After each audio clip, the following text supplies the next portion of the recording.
soo kacay oo halkan aan rabay inaan ka hadlo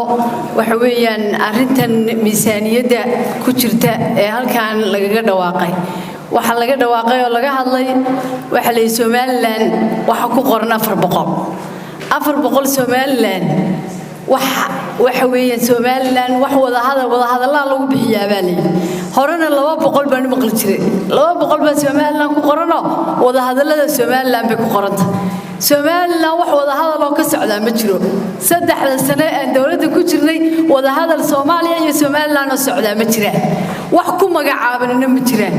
lacag lagu bixin karo iyo wax lagu qaadan karana ma jirto cid qaadata iyo cid bixisa iyo cid ku wada hadashaana ma jirto waayo wada hadalka Somaliland waxa la yiri wax gudiya oo magacaabana ma jirto waayo waxaan adiga laga tashan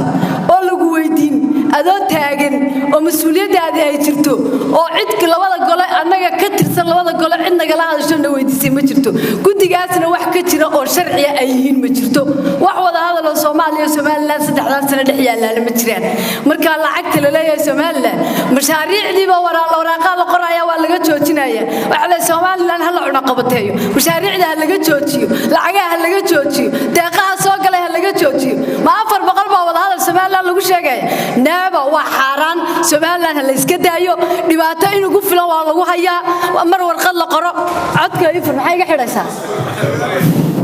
mar warqad la qoro